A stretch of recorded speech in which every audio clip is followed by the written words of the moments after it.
And like I said, we're supposed to live in a civilized, free society. We don't. When they can walk in, take you as a child, turn you into a killer, and then use you, abuse you, and when they're done, throw you away. It shouldn't happen. So I sit there and I start taking these puzzle pieces. And this fits, this don't fit, and I'm going like this till picture. And I sit back. The lady walks up to the front. The guy walks up behind me. She looks at him and smiles, says, "We've got one." And that's when it started. That is where they were weeding out who's good at this, who's good at that, who's going to be a soldier, who's going to be a psychic spy. Everybody knows that Hitler was looking for the ultimate soldier, that super soldier, ultimate warrior. Hitler was also heavily into esoteric arts with mind control. And at that time, they started combining the two. Mind control, super soldier, ultimate warrior. They just started putting it all together into one project, and that's where they got me. My kicks in my right leg were 120 miles an hour. My punching power was well over 18 to 1,950 foot-pounds. That'll bust concrete blocks. And I put 3 rounds through the heart of a very high intelligence official.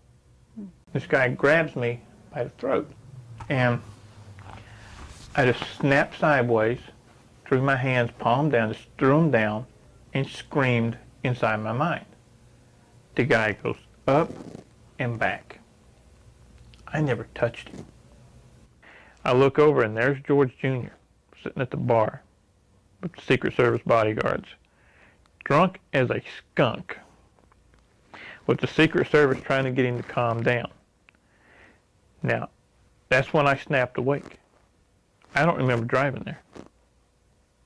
Let's back up and find out exactly how you got into this program. They wanted people who were half Native American and half Celtic, whether it be Scottish, Irish, didn't matter, as long as it's Celtic. The reason for that is that the Native Americans and the Celtics are 2 of the races on the earth that are more superposed to paranormal abilities or psi abilities. Okay, and as a matter of fact, both of these cultures practice paranormal abilities. So it's kind of genetic memory. It's in our genetic memory. Okay, and I thought that's basically what it was until about 2 years ago when I found out that my father was a CIA agent. My father's been dead now for almost 15 years. I never had a clue. But with that new information, it made a lot of smaller tidbits of information and a lot of things that happened in the past. Now it all fits. Okay.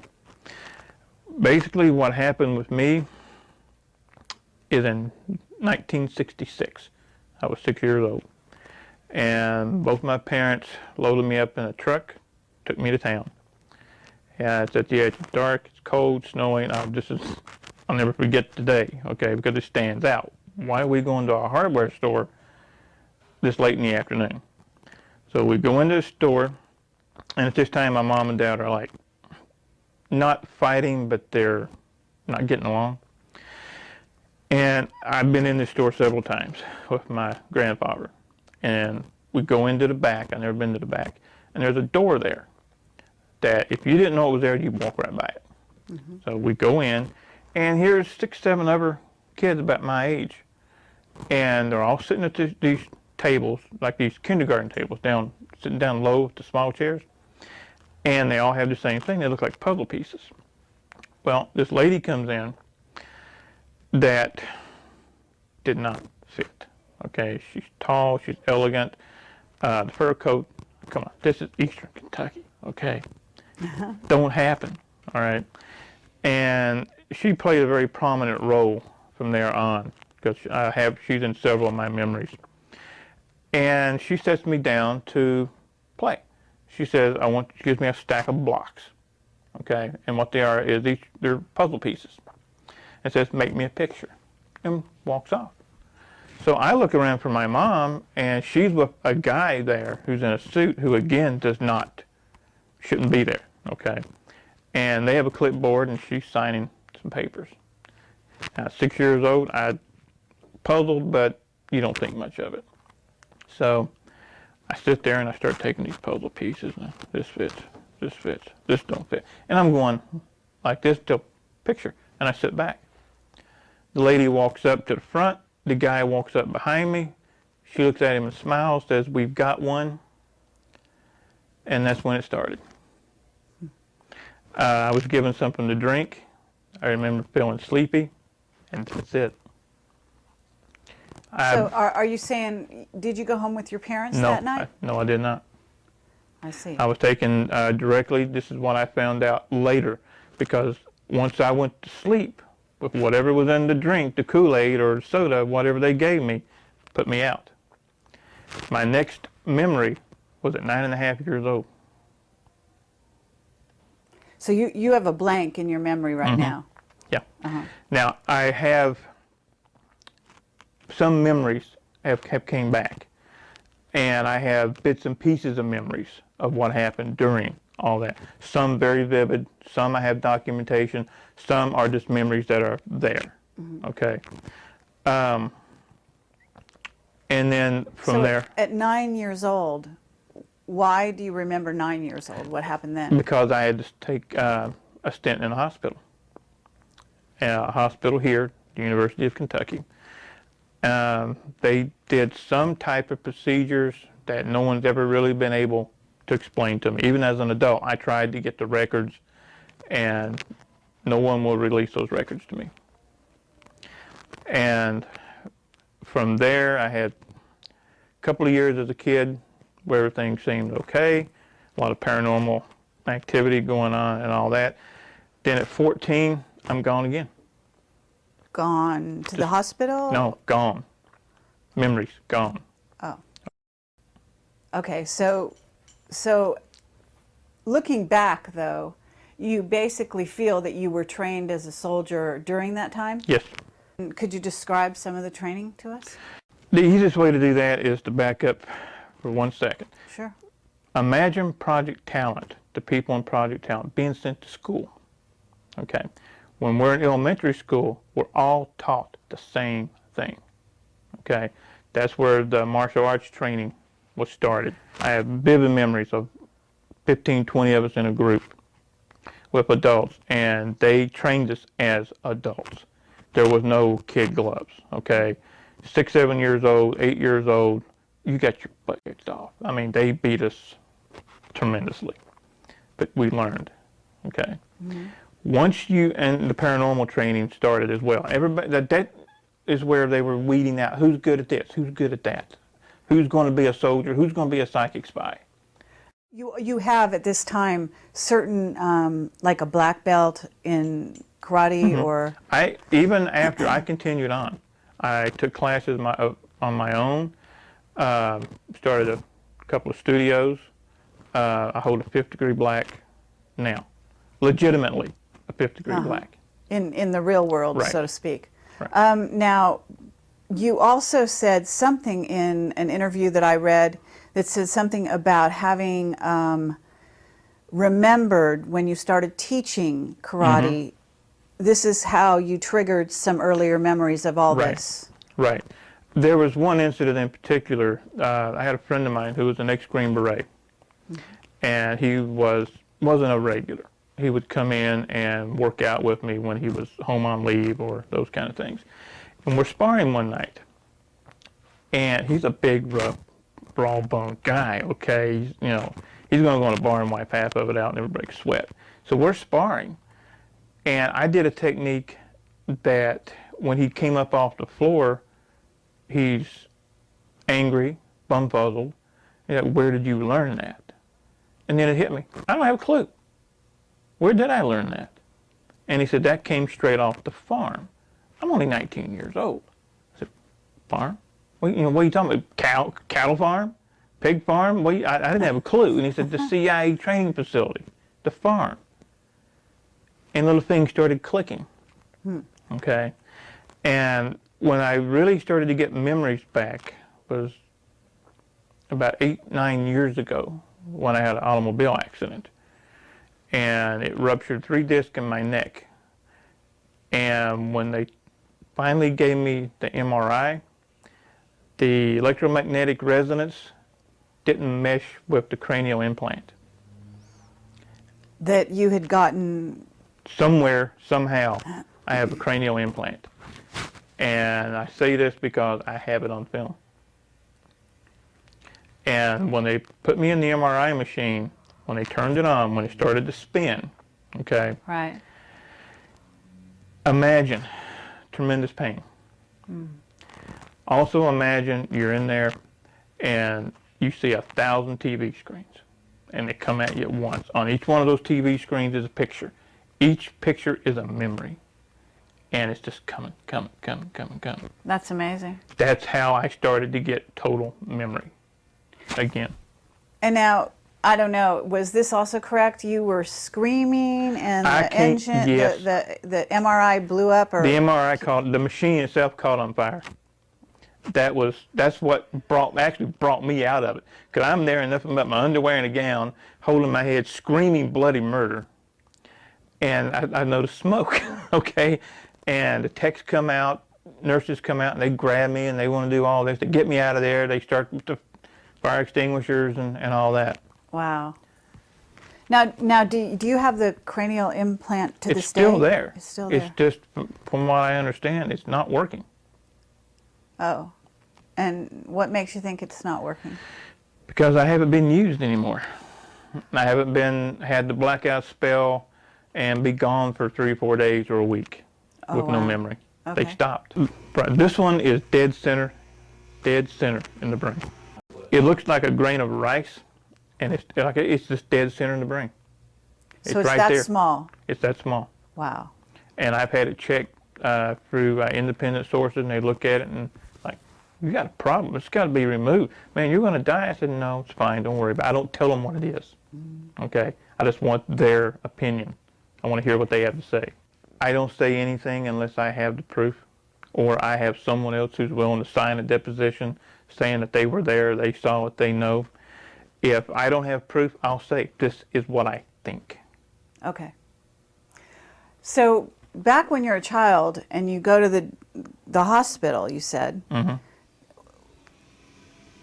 did you have something going on with your body that they changed at that time? Do you know what happened? I remember going through a procedure, okay, and I remember waking up, and the machine, so this would have been 1969, okay, and I remember the machine was about the size of this table, canvas wrapped, and they were bringing it down on top of me, and it would get hot.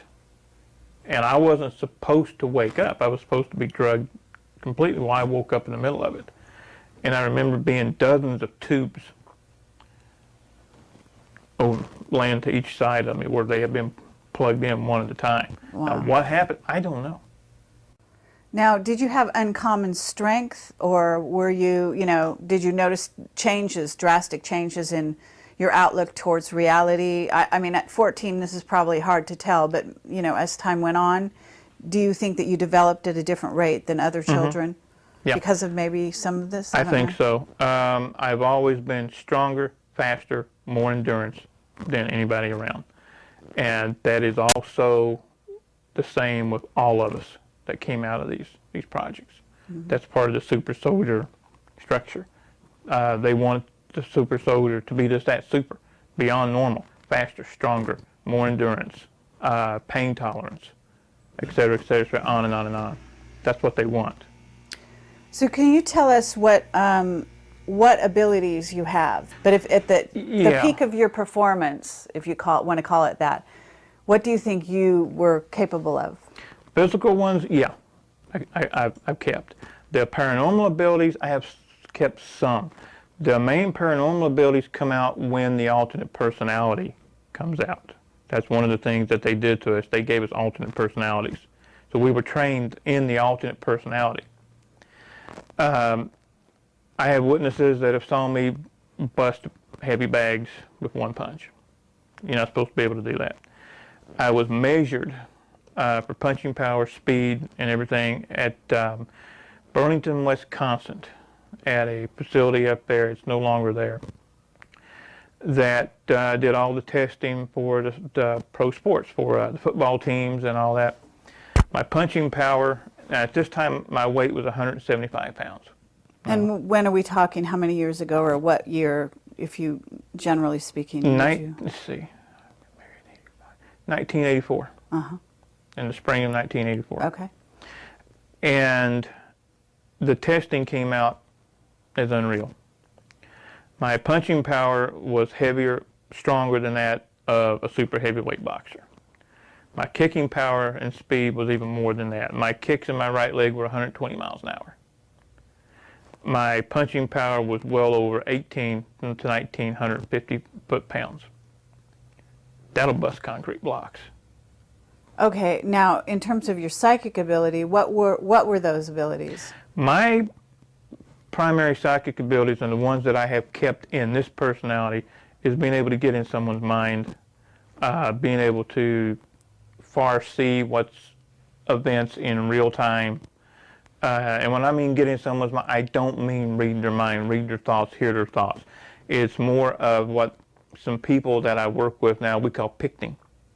We see pictures of their thoughts. Like you may be thirsty, thinking about a soda. I'll look at you, I'll see a Pepsi can. Okay, that's what happens. And these type of abilities to a fighter, a soldier, or an assassin, think of the edge that gives that person. So, do you have absolute recall of times when you're in the other personality now? I have witnesses to that, yeah. See, what happened is I'm not supposed to remember anything right now, okay? I imagine. The people who start to remember are usually late 50s, early 60s, okay? Much too old to really do anything, but I'm not saying 60s old, but in this society, by the time you're 60, 62, anywhere in there, people write you off. How old are you now? Because I can't tell. I'm 46. Uh-huh. I know. No, everybody says you don't look 46. That's one of the other traits that we have. Mm-hmm. None of us look our age. Longevity. Yeah. Okay. Most of the people who when they start getting their memories back, when they get their memories back is when the personalities begin to mesh. They're no longer personality A, personality B anymore. They start going together. So when all these other memories start coming in, meshing with the other memories, they go nuts. Most people. So most of these people committed suicide. Okay. Okay? And now the ones who didn't wind up in asylums. Is it possible, Duncan, that they could also have been programmed to commit suicide? Yes. Like a kind of self-destruct when no longer useful? Mm-hmm. Absolutely. So you kind of have beat the system in a certain sense. Mm-hmm. And you must have had struggles. So what's keeping you going, and what is it that you think allowed you to sort of maintain? After the car accident, we moved from this area. We moved to upstate New Jersey. I was never supposed to lift anything over 5 pounds again.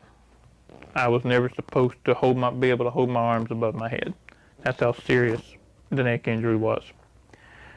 2 o'clock in the morning, I'm sitting in my apartment in New Jersey, and this little voice comes in. Says, "What the is your problem? What's wrong with you? You wimp, you're going to give up? You've been a fighter all your life. Get up and fight." I started doing push-ups at night. A year later, I'm fine. So you basically brought yourself back from your injuries. The injury's still there. I can go to a neurologist right now, let them do an x-ray, and they'll look at me and say, "You need to be in surgery today." Okay? Huh. But I refuse to go. The pain is still there. I live with pain 24/7. And again, if this hadn't been done to me as a kid, yeah, I'd probably be taking pain pills on a regular basis. But you're not. I take nothing. So now I'm curious because you have this tattoo on your arm. It looks actually kind of beautiful. Is this something you got in Vietnam? No, this was supposed to be one of a kind. It's my design. Really? This was something that came to me in a dream, actually. Wow. And I designed it. Is that a dragon? That's a dragon. Uh-huh. And I had a tattoo artist do it for me. And it stayed one of a kind for a couple of years, and then all of a sudden I started seeing it out, and she does have her work on a website. Uh-huh. And then I'm walking in the Walmart across the street of all places about 6 months ago, and there's a paperback novel, and that's on the front cover of the paperback novel, identical. And you designed it? And I designed this. Wow, cool. It's very nice. So what happened in Vietnam? Because you have an amazing story about that. I was in North Vietnam twice that I know of. Okay. Some of these areas are still murky because, like I said, I keep finding out more things every day. Okay. Once when I was 12 years old. Okay. I know people say, "I got 1972. You were in Vietnam in 1972." Actually, we weren't in Vietnam. We were in Cambodia. Okay. We weren't supposed to be in Cambodia. A Navy SEAL team and a Marine Corps recon team were pinned down by the Cambodian Khmer Rouge. They called in for reinforcements, somebody to get them out. And I'm telling you exactly what a Marine Corps recon captain and a Navy SEAL captain told me. Now, I have my own memories of it, but I saw it from my point of view. I'm going to tell you what from their point of view. A black helicopter, a Huey, lands. 12 kids come off the chopper.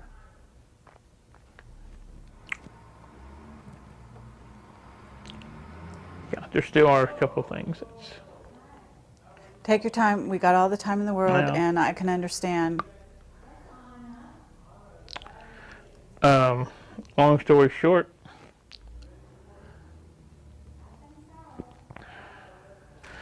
we came off the chopper, formed a semicircle, and we all held hands. There was Were they all boys? no. Were they all around the same age? Yeah, I was the oldest. Okay, so all around the age of 12? Anywhere between 9 and 12. I was team leader Okay. on that. We held hands, raised our arms, and killed them all.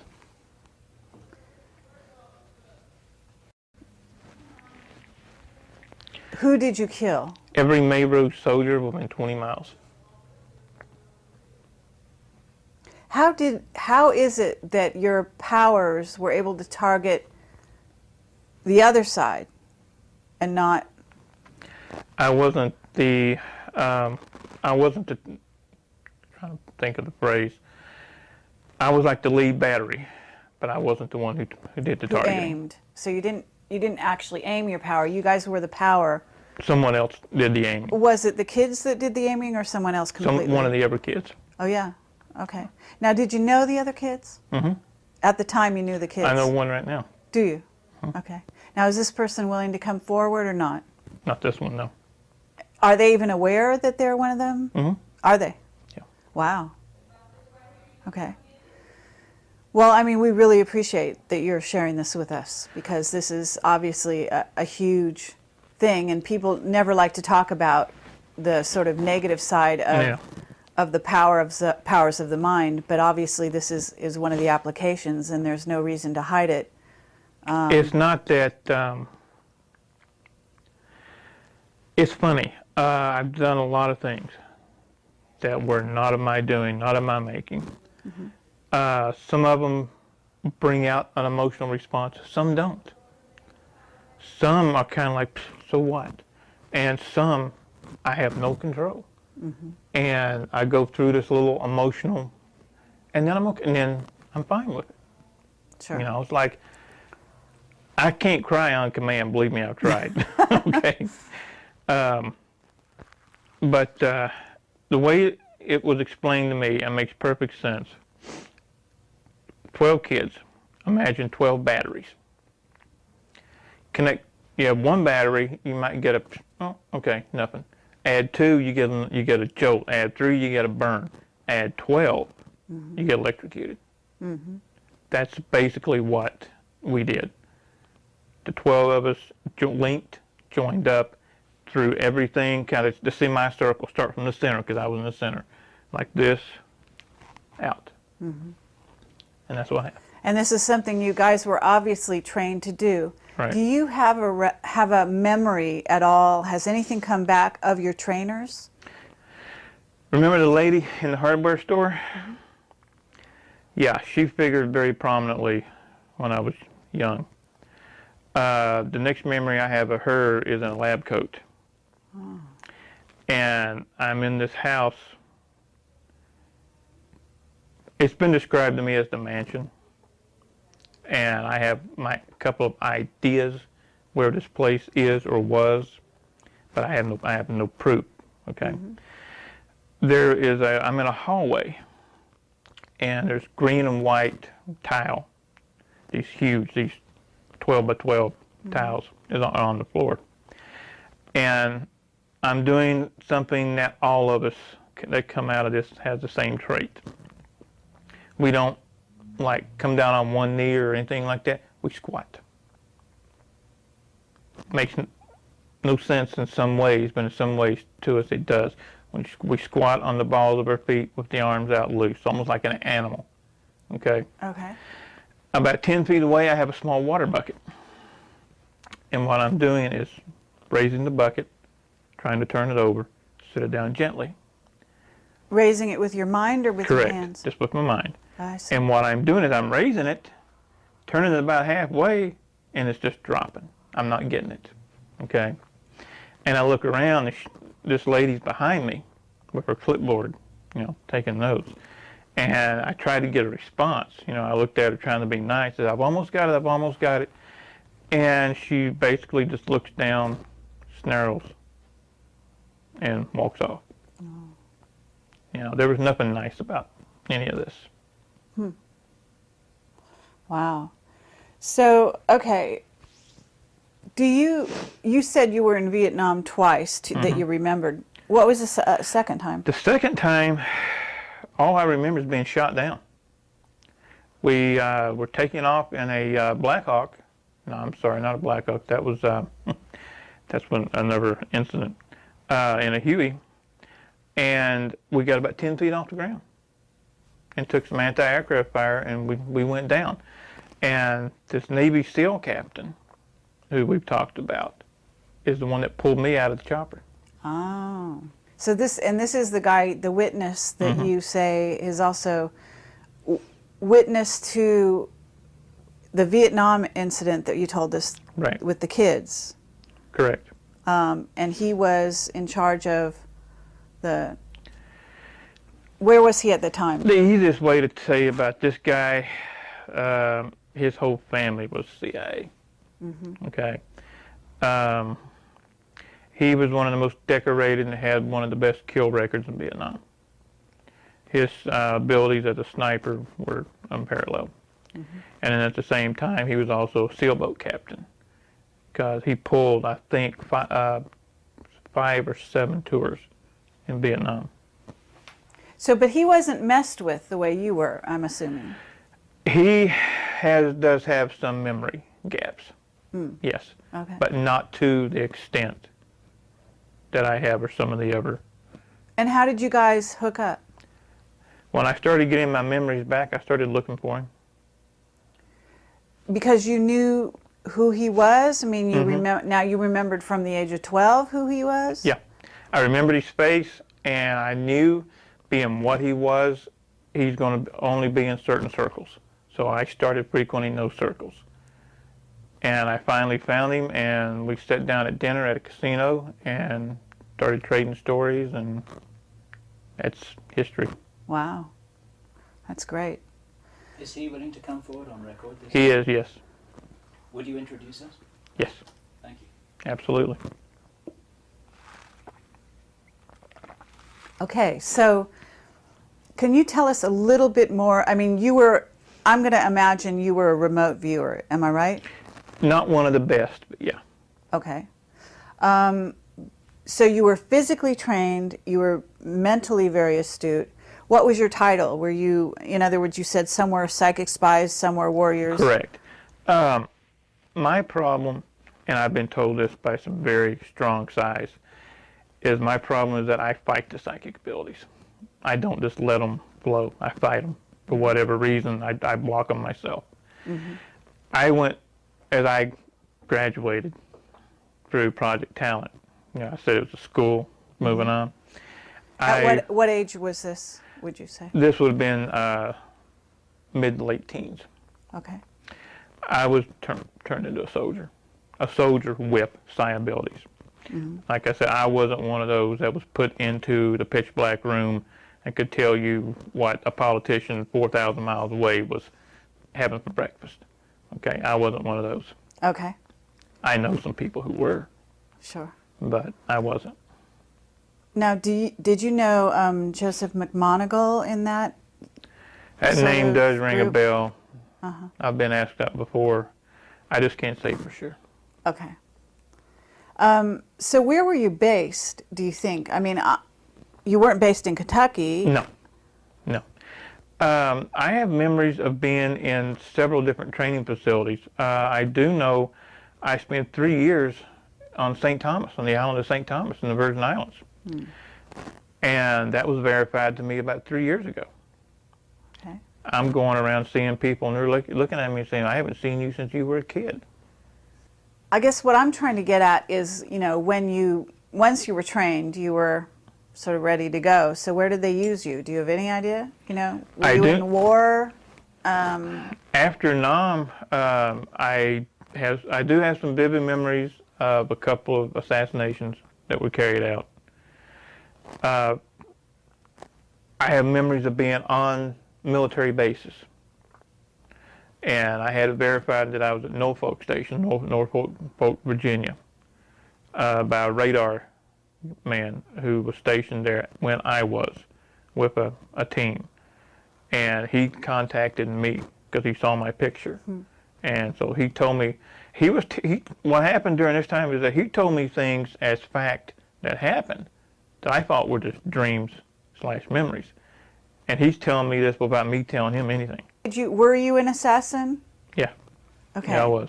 And I don't know, how did you assassinate people, and what kind of people would you be assassinating? Do you have any idea? I mean, were they people in wartime? Were they Americans? Some, yeah.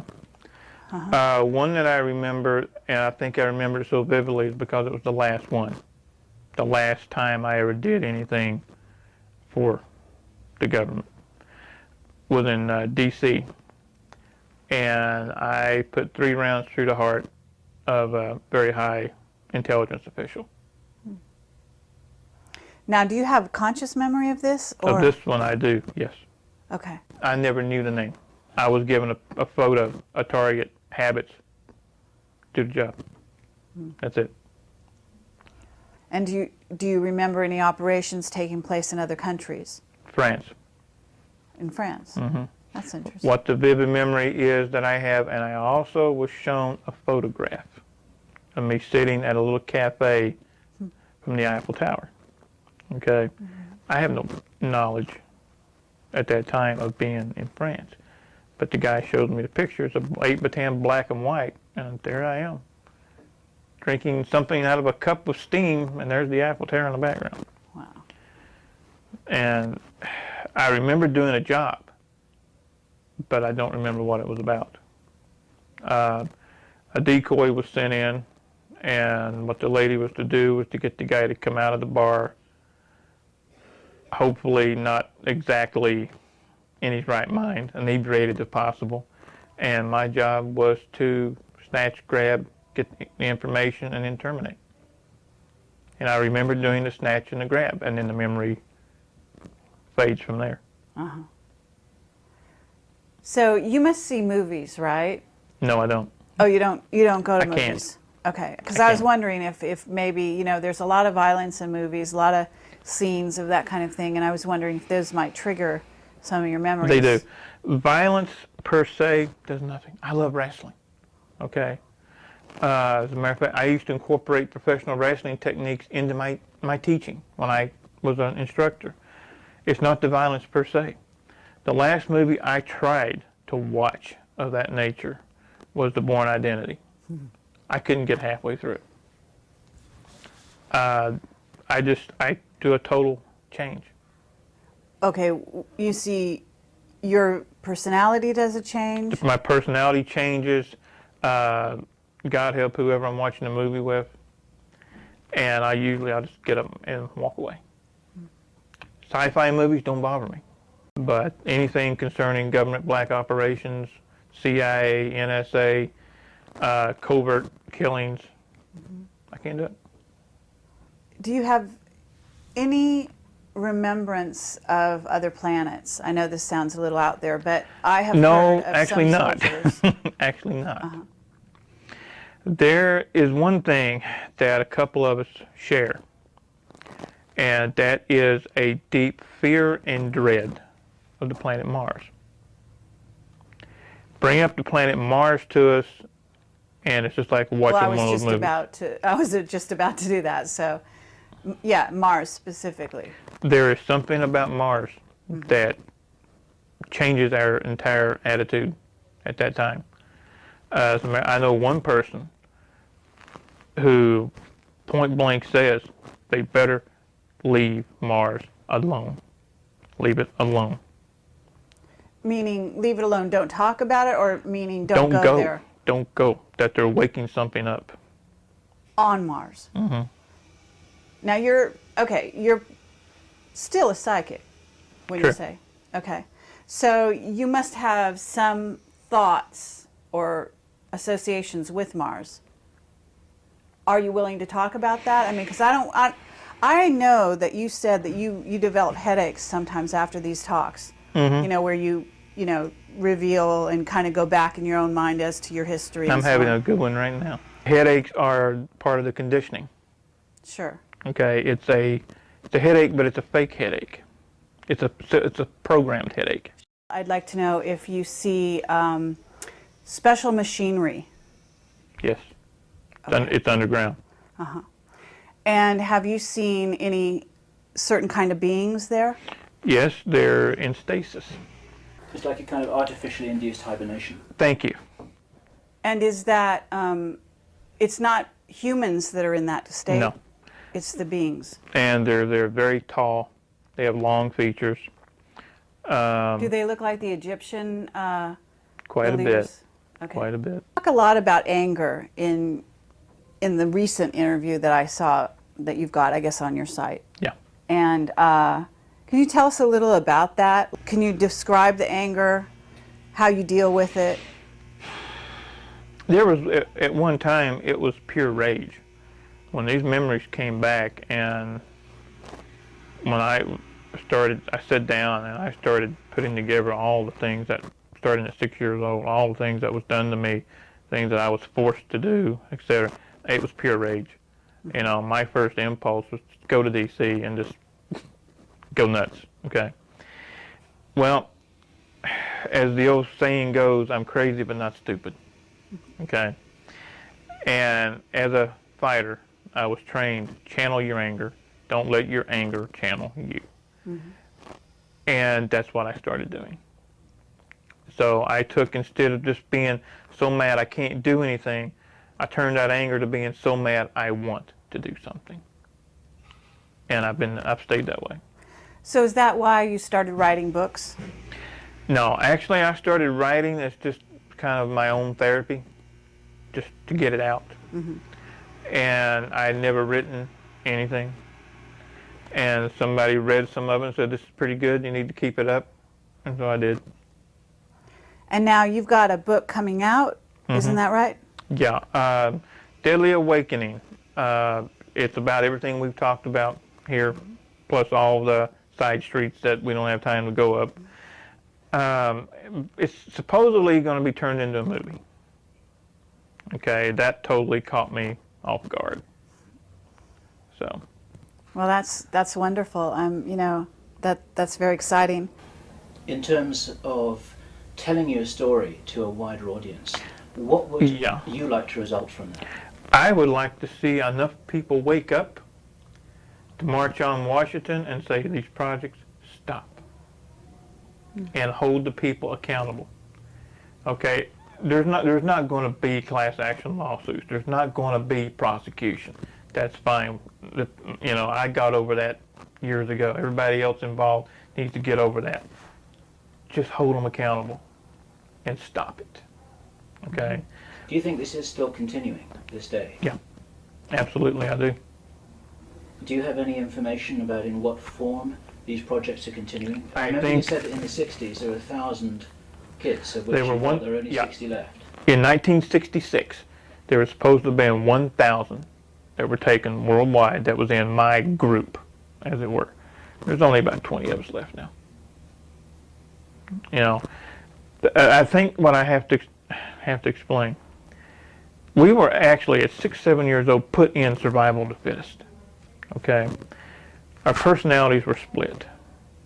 Any normal kid, any normal person would not do the things that we did in their right frame of mind. So they had to split our personalities, and they had a clean slate with that new personality. Had no rhyme, no reason, no right, no wrong, no concept.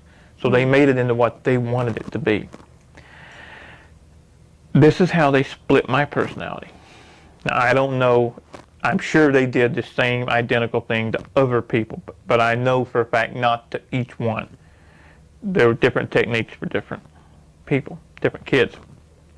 Now, the way it was described to me when I was a kid is it's your treatments, almost medical terminology. Imagine being 6 years old, and this is one of the funny things, I can talk about this with very little emotional because it was done to me, not something I did to someone else. You're strapped naked to a wooden chair. Arms out like this. Here, you're strapped here, here, and here. Your fingertips are spread open. Things are inserted here. So you can't do this. And I know you noticed, because I saw it in your mind and I saw it in your eyes, I have a phobia about my fingertips. What they did is they inserted needles underneath the fingertips. That's bad enough. Hook those needles up to electric current and turn it on. Waterboarding is where you basically drown the person and then bring them back. In my case, they did 2 ways. Strapped to a chair and would take a water hose and just spray it. You can't breathe, and then you're gone. Then they bring you back and all that. And then I remember having my head dunked. That's why I don't swim. Now, what would be the purpose of that? To cause pain, intense pain. What happens when the body and the psyche goes through the amount of pain it can tolerate, you black out. You pass out, you faint. Well, the Germans brought over a drug with them. Once injected, it blocks those receptors. You can't black out. You can't even force yourself to faint. So once the psyche has gotten to a point to where it cannot take any more, you have 2 choices. Split off into another personality to save yourself, or die. Okay. Okay, I understand. When the pain becomes too much, the way you're able to survive and stay together mentally is actually to go someplace else. Exactly. And you go so far someplace else that you're actually in another, you're creating another part of you. Exactly. You create a total separate individual to where they can pull out that alternate personality. Now, 1 second I'm me, next second I'm somebody else. Now I'm back to me. That's how they wanted you. Have you seen Manchurian Candidate? No.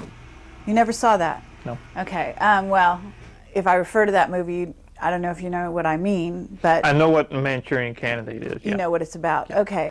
Is it possible that you could be activated by a phone call, say? The last time that I did a job, that's what it was. I got a phone call in the middle of the night. Can I be activated now? I do not think so. They burnt the chip out. Okay. Do you think it's a tone? Do you think it's words? I mean, do you have any idea what it is? I think it it's music? a combination, and I think it's more than one. There's, in order to open a combination safe, you've got to have a combination, which is more than one number. So I think what they did, they set up, you have to have a system of checks, balances, and fail-safes, to where if you're watching TV and all of a sudden you hear the correct word or whatever, you freak out, kill everybody. Then you would start seeing this happening everywhere. There has to be a fail-safe to keep that from happening. So I've always thought that it's a combination of words, tones, numbers, I see. what have you. But what happened during this night is I was in bed. Wife and I were in bed. The phone rings. I reach over, pick it up, put it to my ear. No more than 3 seconds pass. I hang the phone up. I get up. I get dressed. I leave. I'm gone 3 days and 3 nights. And at that time, we lived exactly 11 miles from the airport that you guys passed coming here. Ah. When I came back 3 days later, there was only 22 additional miles on the car. I went to the airport. But you have no memory on where you went. I went to D.C. This is when I went to D.C. and did a termination job on this individual. Now, what year was that? 1985. So this is quite a while ago. Yeah. And here's something that I'll tell you guys, I didn't want to put on the tape. I'm sitting in a Mexican restaurant, very nice 2-story Mexican restaurant, and I hear somebody laughing. This was before the president now was the governor of Texas. I look over and there's George Jr. sitting at the bar with the Secret Service bodyguards, drunk as a skunk, with the Secret Service trying to get him to calm down. Now, that's when I snapped awake. I don't remember driving there. And I'm looking around and where the hell am I at? But yet there he is. I had one impulse. Kind of terminate him. And I had a gun in my pocket. And for whatever reason, I fought the impulse down, and I didn't kill him. In other words, you remember who he is now, but you didn't know who he was at when that you were time, there? I didn't have a clue He who was just some guy who was getting drunk with Secret Right. Service around him. Exactly. I did not have a clue who he was. And then I'm sitting there watching the news sometime later when the governor of Texas has announced his bid to run for the presidency, and I look at him, I'm like, holy. Oh, this was before he became president. Yes, I got it. years before. So in that context, maybe it makes even more sense. And it's even scarier. What about underground bases? Do you think you've ever been in an underground base? I know where one is, right here in the state. When I was in my mostly late teens, okay, I remember the farmhouse that we lived on was situated in a valley. And there were old logging roads that went all the way around the valley. I had a good 5-mile run up and down the mountains on a good graded road. There was also some worked out strip mines over to the southeast of there. Well, one day I'm running out through there and I decide to drop down the hill and go over and look around. As soon as I do, I can feel the vibrations in the ground. And I drop down and I put my ear to the ground the way my grandfather, taught me how to do. And I get up and this little voice says, "Get the hell out of here." As I'm running back up the hill, a chopper lands. Wow. I didn't go back anymore. But a couple of days later, 2 things happened at once. Okay, my father had a friend. His name was Paul Preston. Paul Preston was somebody, and still is somebody, that I would terminate with extreme prejudice. I don't care to say that. When I was 14, we were getting ready to work the field. We had a cash farm, and I was working on a tractor.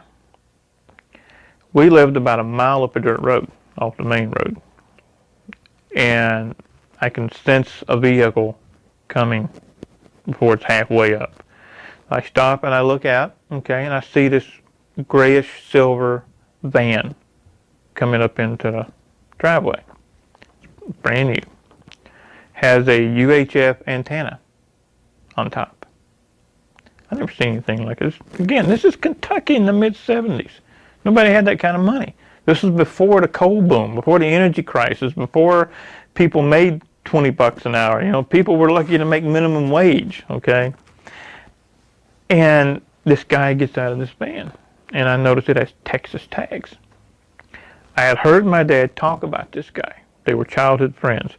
And then this was confirmed to me later on that they were in the CIA together, that Paul Preston was actually station chief in more than one area.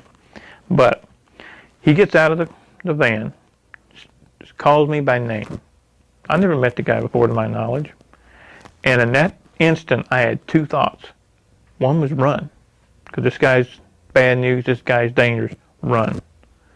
The other was take him out, kill him before he kills you. Okay? I'm only 14 years old. Wow. Yeah, my hair was longer then than it is now. And my dad comes down from the house. And they do the handshake, slap on the back, huggy, all this kind of stuff. Well, Mr. Preston looks at my dad, gets real serious, says, we got to go talk. Now, my dad changes. His demeanor changes. So they go away for about 20 minutes. And all this time, you know, I got the tool chest. I'm getting the tractor going, you know, spring plow, you know, all that kind of stuff. 20, 30 minutes later, Paul Preston comes back down from the house. He ain't talking to me then. He's in a real bad mood. Gets in the van, leaves. I barely saw my dad the rest of that day, because this is early morning because it's still cool. You know, didn't want to be around him the rest of the day. Okay, he was one ticked off Irishman. Well, that night, okay, my mom had a habit of sitting on the front porch at night. And I slept upstairs. She came in that night about 10, 11 o'clock, screaming for my dad that there's something over top of the house. And by the time he went out, it was gone. And I could hear the whole conversation. She said it was bigger than the house, was round, had lights all the way around it. I didn't know anything about UFOs. I knew nothing about that. I knew farming. I knew martial arts. You know, I knew how to fight. I knew how to hunt, how to track, etc., etc. I knew nothing about anything like that. So the next night, this happens again. The third day, something happens to me. Okay. All the time I work and I train. I work and I train. So I'm going 12 hours a day every day. I worked out even harder than I had ever done before. And I think the reason being is to go to bed early, because that's exactly what I did. I went to bed early. That night, I go to bed. I'm laying there. Don't know how long. But I feel like I'm on fire when I snapped awake. I can't move. All I can do is open my eyes. The whole upstairs is full of light. And I can see a bipedal figure standing by the bed. I can see a head, I can see the arms, I can see the legs. That's it. And I know it's talking to me. It's telling me something.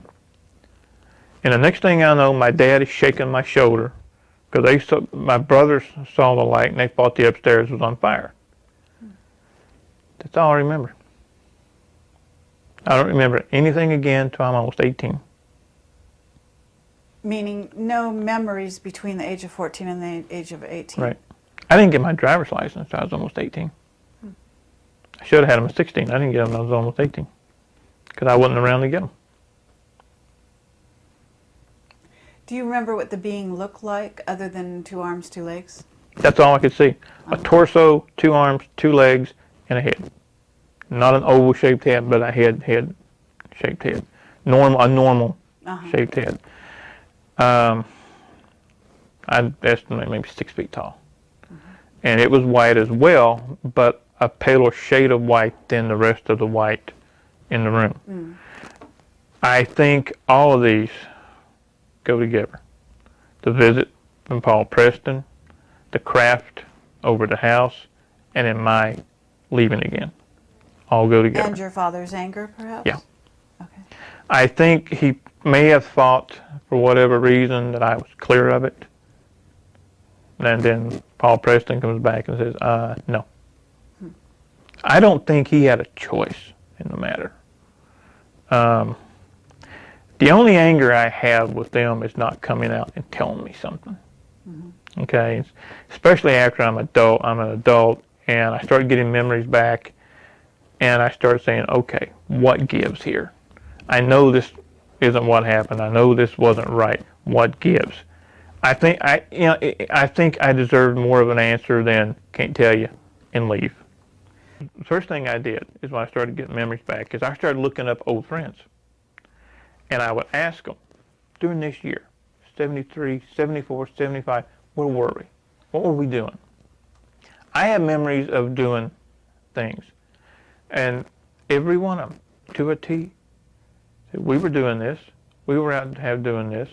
Well, I remember that. They go, how could you? You weren't here. And one guy even went so far as to say, we went up to the farm to pick you up one day to see if you wanted to go away. We hadn't heard from you. Your dad ran us off. So what I had of those years were false memories. The memories I had of camping, going to the Dairy Queen, that kind of thing, were implanted.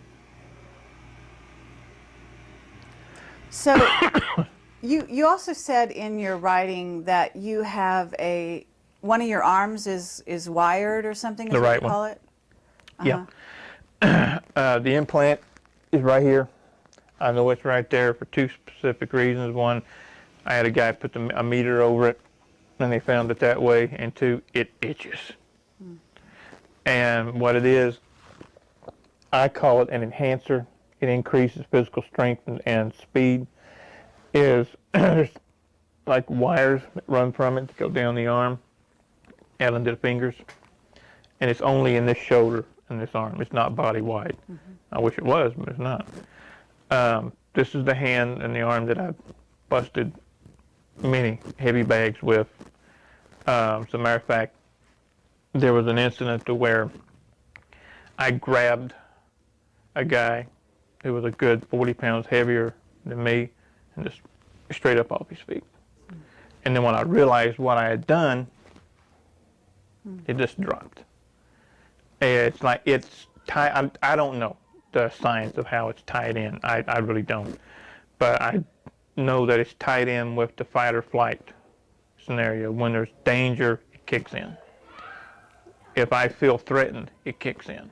The throwing of energy, yeah. That one freaked me out when it happened. I had a job in Lexington, a place that at that time was called the Community Kitchen. There was no kitchen. What it was a facility for homeless, indigent, that kind of thing. We had doctor's offices, we had social service offices, showers, clothing, all that. But it was also a haven for pushers, users, abusers, rapists, killers, you name it, they came in there. We could have 60 to 100 people in the facility at any one time, and I was chief of security.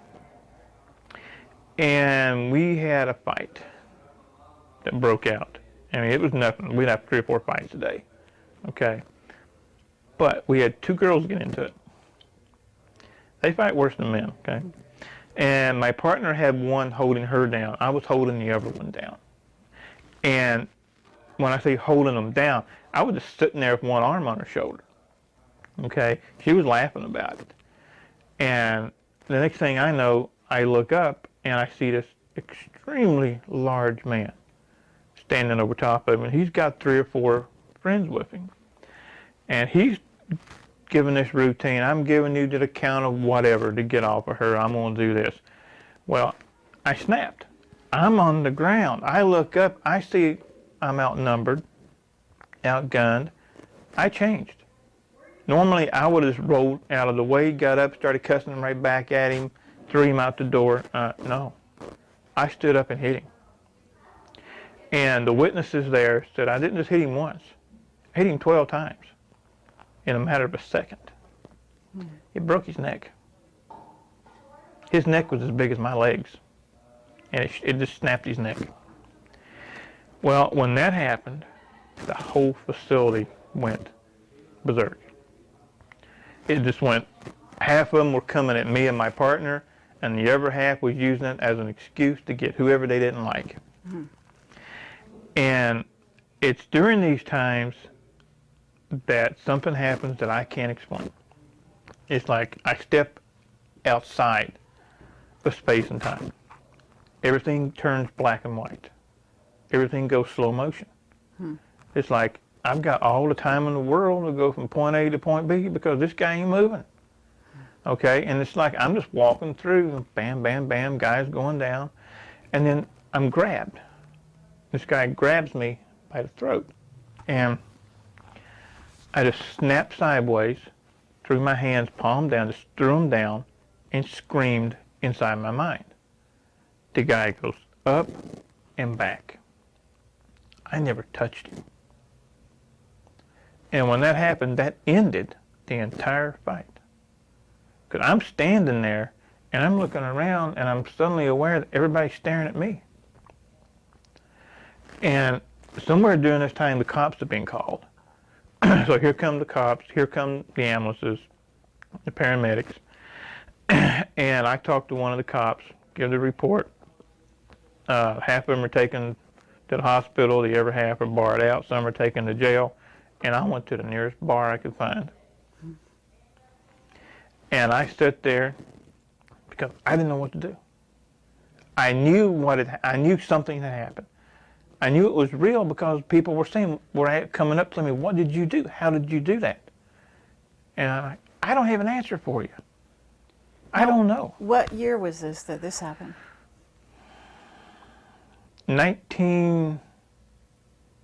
either 89 or 90. I'm trying to, I worked so many jobs during that time, during those years, which is something else that I've been told is indicative of all of us that came out of these black operations. None of us could hold a job.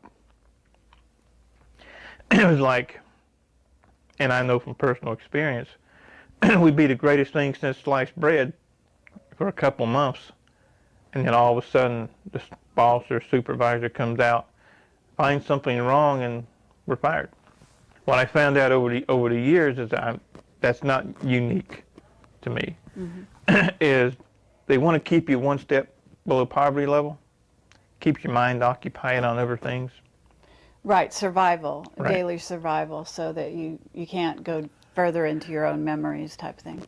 And there's also another reason for that, and I've been told this by more than one person. Who listens to somebody who's broke? Sure. But everybody listens to someone who's wealthy. Yeah. And I think those two go together to make that.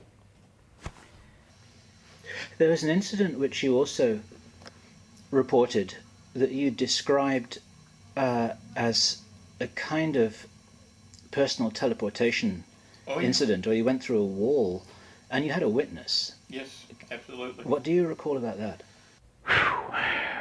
I get freaked out every time I think about that one.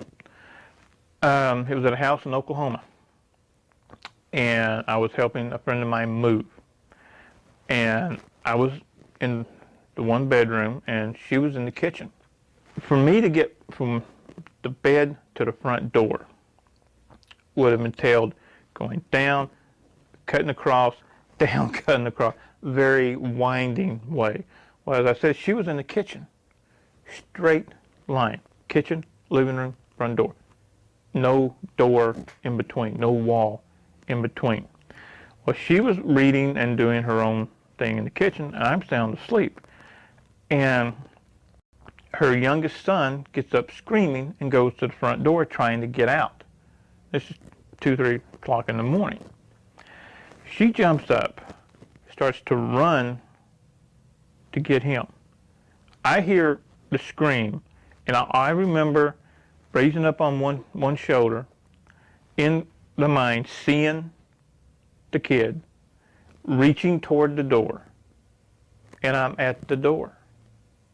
She said that I came through the wall in front of her, and all she could do was just stop and say, "Whoa." And I think, whatever I did, if I had froze inside that wall, that would have been fun.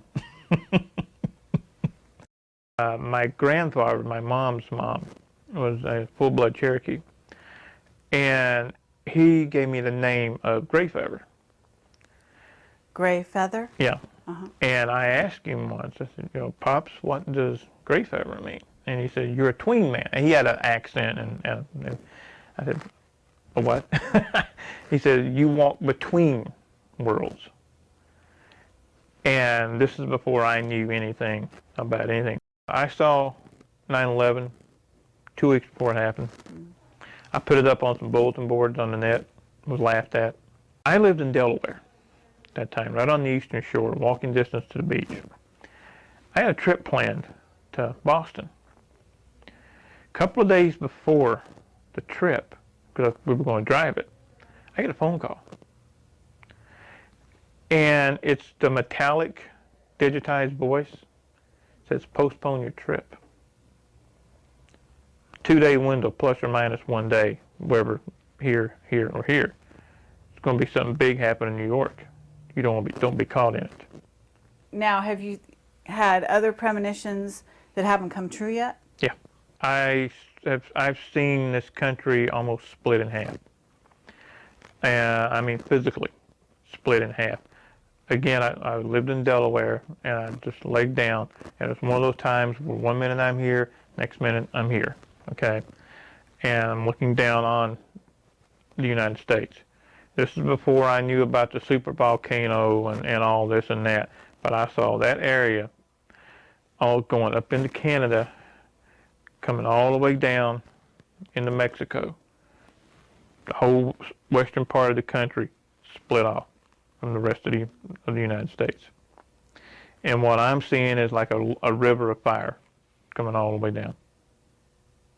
Wow. And did you have a timeline for that? Soon. Very soon. So are you making any plans for yourself and your family because of what you're dreaming or seeing? Yeah? Yeah.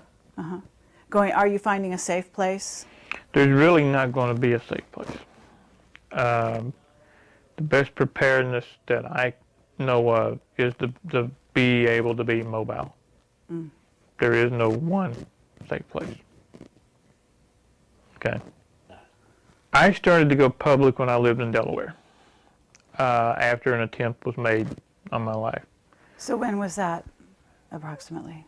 About 2002. I was out for a jog. I mean, I'd had other things happen before, but I didn't, at that time, never made the connection, okay? Now I make the connection. I was out for a jog, and it's in the wintertime, and I hear a motorcycle. Motorcycle? You ever been on the East Coast in the wintertime when the wind blows? It's frigid. I have, actually. And I'm out jogging, and I hear a motorcycle, and the ears go up, the hairs start standing up, one of those. So I go from a hard run just to a light jog, and I see the motorcycle. Solid black. No insignia, just solid black. 2 riders dressed in black. Black OPEC face mask. I'm going this way, they're coming this way. This thing is going so slow, I'm trying to understand how in the world it's staying up. And as it comes up to me, I'm running scenarios. Okay, I'm wearing ankle weights and wrist weights. Like, okay, I'm waiting to see a gun. So I'm thinking this was coming off, this is going to throw, forward row, kick the back wheel, try to get an advantage. Just all this is playing out in my mind. The guy does open his coat, puts his hand in his coat. This is the rider. All I see are two fingers. Points them at me and goes like this and goes back. And I'm thinking, okay, this is just a warning, okay? And they slowly go on down the road, going towards Route 1 to go north. I didn't make it 10 steps. I had puke, bile, everything. I had to crawl home. I was sick for 3 days. I finally got to the doctor and said I had some kind of unknown viral infection. He did shoot me, just not with a gun. I think half the people who hear what I have to say look at it and say, what a lying stack of dung. This is so much BS. There is no way any of this could happen, et cetera, et cetera, et cetera. Well, I'll give a response that I gave a guy on a radio show one night. I wish that were true. I'd love to be able to take a pill every day and have a nice life. But I can't, because it did happen. And I don't have the whole story myself. And I may never get it. What happened to me, you know, and I know, I told about how they split the personality. That's just the tip of the iceberg, okay? I remember the beatings, to being thrown naked into a refrigerator room because I couldn't get something right. You know, this went on, and not just to me, but to all of us that were in this particular group. And this stuff shouldn't happen. You know, we consider ourselves a civilized, free society. There's nothing civilized about this. There's nothing free about this. There is strength in numbers. I would like to see, I mean, come on. You can have a 1 million man march on Washington put together by somebody that the government laughed at. Why couldn't we do the same thing? This stuff has got to stop. You know, people, and like I said, we're supposed to live in a civilized, free society. We don't. When they can walk in, take you as a child, turn you into a killer, and then use you, abuse you, and when they're done, throw you away. It shouldn't happen. And you asked earlier, what is the one thing that I would like to see come of this and any subsequent movies, videos, whatever? I want to sit in a chair just like this in Washington, D.C., in front of the full Senate and demand answers. I'd do it in a heartbeat. I ain't shy.